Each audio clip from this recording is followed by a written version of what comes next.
There's a weight that sits on your chest when you wake up in the morning. Before your feet hit the floor, you feel it. Before you check your phone, you hear it.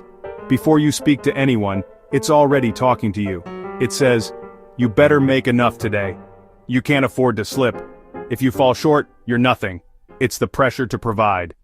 You didn't ask for this pressure, you inherited it. From your father, his father, and every man who came before you. It's baked into the identity of manhood. The belief that if you cannot provide financially, you are failing as a man. And for millions of men today, that belief isn't motivation, it's suffocation. The script starts early. As a boy, you see the men around you going to work before the sun rises, coming home tired and handing over their paychecks. You hear phrases like, "Men take care of their families." You put food on the table no matter what. You never let them see you weak. It sounds noble, and it can be. But no one teaches you what to do when life hits back harder than you can hit it.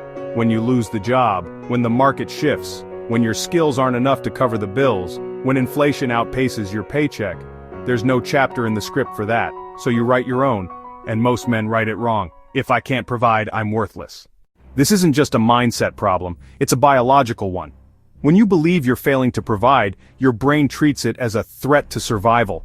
The amygdala lights up like you're being chased by a predator. Cortisol floods your system, your heart rate climbs. Your thinking narrows to one thing: fix it now. In the short term, this can sharpen your focus, but in the long term, it's poison. Living in a constant state of financial fight or flight breaks you down. Your immune system weakens, your sleep becomes shallow or disappears altogether, your testosterone drops, your decision-making becomes reactive instead of strategic. NASA Path Logic says you cannot lead a mission from a state of panic. Yet most men try to build wealth from inside survival mode. And it's like trying to fix a rocket while it's mid-launch and on fire.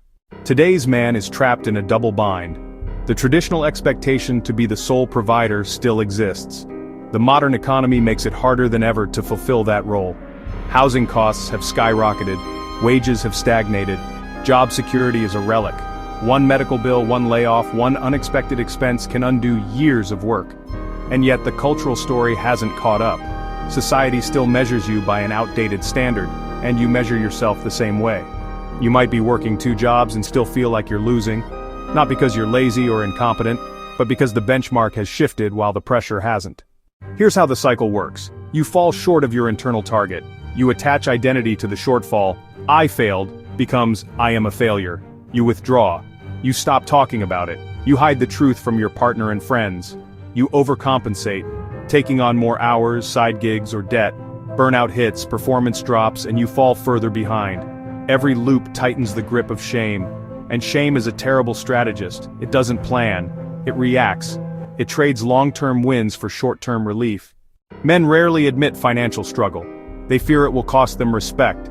So they pretend. They keep buying small luxuries to maintain appearances. They make minimum payments to hide the debt. They avoid conversations about money. They act fine while they're quietly drowning. But pretending has a cost. It prevents problem solving. You can't fix what you won't face. It isolates you. You think you're hiding weakness, but you're cutting yourself off from help. It destroys trust. The people closest to you can feel the truth you're not saying. Ironically, the respect you think you're protecting is eroded by the very act of hiding. NASA Path thinking reframes provision. A mission commander doesn't perform every task himself. He doesn't repair the engine, monitor every system, and pilot the ship at the same time.